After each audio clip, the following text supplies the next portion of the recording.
वक्त यीशु मसीह कह रहे थे कि पवित्र आत्मा मुझ पर है, ಅವಾಗ ಅವ್ರು ಹೇಳ್ತಾ ಇದ್ದಾರೆ ಪವಿತ್ರ ಆತ್ಮ ನನ್ನ ಮೇಲಿದ್ದಾನೆ, गरीबों को खुशखबरी सुनाने के लिए मुझे उसने अभिषेक किया है, ಬಡವರಿಗಾಗಿ ಶುಭವರ್ತನ ಮಾನ ಸಾರುವುದಕ್ಕಾಗಿ ಕರೆದಿದ್ದಾನೆ. गरीबों के पास जाना है, ಬಡವರಿಗಾಗಿ ನಾವು ಹೋಗಬೇಕು, लाचारों के पास जाना है, ಒಂದು ಬಲಹೀನರಿಗಾಗಿ ನಾವು ಹೋಗಬೇಕು, कमजोरों के पास जाना है, ಒಂದು ಕೆಳಮಟ್ಟದ ಜನರಿಗಾಗಿ गिरे ಹೋಗಬೇಕು, हुए लोगों के पास जाना है, ಬಿದ್ದವರಿಗಾಗಿ ನಾವು ಹೋಗಬೇಕು, जिनका कोई नहीं है उनके पास जाना है. ಯಾರಿಗೆಲ್ಲ ಎಲ್ಲವೋ ಅವರಿಗಾಗಿ ನಾವು ಹೋಗಬೇಕು. He was serving the downtrodden people. ಆತನು ಕೆಳಮಟ್ಟದ ಜನರ ಸೇವೆ ಮಾಡ್ತಾ ಇದ್ದ. छठी बात मैं बताने की कोशिश करूंगा, ಆರನೇದು ಹೇಳಲು ಪ್ರಯತ್ನ ಮಾಡ್ತೇನೆ, वो है 8वें वचन में. ಅದು 18ನೇ ವಚನದಲ್ಲಿದೆ. मैं कहता हूं he was respecting the faith of the other religious people. ಆತನು ಬೇರೆ ಜನರ ಒಂದು ಧರ್ಮವನ್ನು ಗೌರವಿಸ್ತಾ ಇದ್ದ. We need to respect the other religious people. 8वें वचन को अगर आप पढ़ेंगे, 18ನೇ ವಚನ ಓದಿದರೆ वहां पौल बता रहे हैं, ಅಲ್ಲಿ ಪೌಲನು ಹೇಳ್ತಾ ಇದ್ದಾನೆ, मुझे हैकल में पाया गया जबकि मैं पाक साफ होकर हैकल में चला गया. ನಾನು ಶುದ್ಧ ಮಾಡಿಕೊಂಡವನಾಗಿ ಅವುಗಳನ್ನು ಒಪ್ಪಿಸುವುದರಲ್ಲಿ ನಾನು ದೇವಾಲಯದಲ್ಲಿ ಹೋದೆ.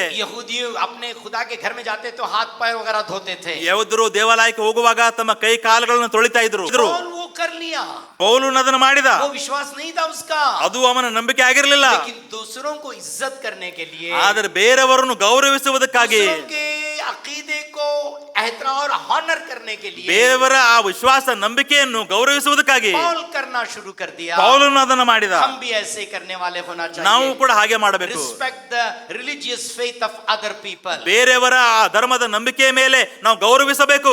जब शुरू में सेवकाई का काम बेलगाम में शुरू कर दिए ना, ನಾವು ಪ್ರಾರಂಭದಲ್ಲಿ ಬೆಳಗಾಂನಲ್ಲಿ ಸೇವೆ ಪ್ರಾರಂಭ ಮಾಡಿದ್ದೇವೆ ಅಲ್ಲ, जीप लेकर गांव-गांव जाते थे हम. ಜೀಪ್ ತೆಗೆದುಕೊಂಡು ಹಳ್ಳಿಗೆ ಹೋಗ್ತಾ ಇದ್ವಿ. गांव में जाने के बाद सबसे पहले टेंपल को जाते थे. ಹಳ್ಳಿಗೆ ಹೋದ ಕೂಡಲೇ ಮೊದಲನೇದಾಗಿ ಗುಡಿಗಳಿಗೆ ನಾವು ಹೋಗ್ತಾ ಇದ್ವಿ. चप्पल निकाल के रखते थे, ನಾವು ನಮ್ಮ ಚಪ್ಪಲ್ ತೆಗಿತಾ ಇದ್ವಿ. और वहां टेंपल के अंदर जाके लाइट, वहां से इलेक्ट्रिसिटी ले लेते थे. ಆ ಗುಡಿಗೆ ಹೋಗಿ ಅಲ್ಲಿರೋ ಎಲೆಕ್ಟ್ರಿಸಿಟಿ ತೆಗೆದುಕೊಳ್ತಾ ಇದ್ವಿ. जो रिस्पेक्ट उन लोग दिया करते थे उस तरीके से रिस्पेक्ट हम देते थे. चंद विश्वासी हैं वो रिस्पेक्ट नहीं देते, ಕೆಲವು ವಿಶ್ವಾಸಗಳಿದ್ದಾರೆ, ಅವರು ರೆಸ್ಪೆಕ್ಟ್ ಕೊಡುವುದಿಲ್ಲ, और उनके बारे में बुरा भला कहते हैं. ಅವರ ಕುರಿತಾಗಿ ಎಲ್ಲ ಕೆಟ್ಟದ್ದನ್ನು ಮಾತಾಡ್ತಾರೆ. वो भी हमारे बारे में बुरा भला कहना शुरू कर ಮತ್ತು देते ಅವರು हैं. ಕೂಡ ನಮ್ಮ ಕುರಿತಾಗಿ ಎಲ್ಲ ಕೆಟ್ಟದ್ದನ್ನು ಮಾತಾಡ್ತಾರೆ. लड़ाई झगड़ा शुरू हो जाती है. ಇಬ್ಬರು ಮಧ್ಯದಲ್ಲಿ ಜಗಳಗಳಾಗ್ತವೆ. लेकिन यीशु मसीह ने ऐसे करने के लिए नहीं सिखाया, ಆದ್ರೆ ಯೇಸು ಸ್ವಾಮಿ ಅವರು ಹೀಗೆ ಮಾಡುವುದಕ್ಕಾಗಿ ಹೇಳಿಲ್ಲ, और पौल भी ऐसे करने के लिए नहीं सिखाया. ಮತ್ತು ಪೌಲನು ಕೂಡ ಹೀಗೆ ಮಾಡಿರಿ ಎಂಬುದಾಗಿ ಕಲಿಸಿಲ್ಲ. बहुत सारे ऐसे रस्म रिवाज पौल किए हैं जो उनको करना रवा और ठीक नहीं था. ನಿಜವಾಗಿ ನೋಡೋದಾದ್ರೆ ಪೌಲನು ಮಾಡಬೇಕಾದ ಕಾರ್ಯಗಳನ್ನು ಮಾಡಬಾರದಾಗಿತ್ತು, ಆದ್ರೂ ಕೂಡ ಅವನು ಮಾಡಿದ್ದಾನೆ. क्यों किया है मालूम क्या? ಯಾಕೆ ಮಾಡಿದ್ದಾನೆ ಗೊತ್ತಾ? He wanted to honor the other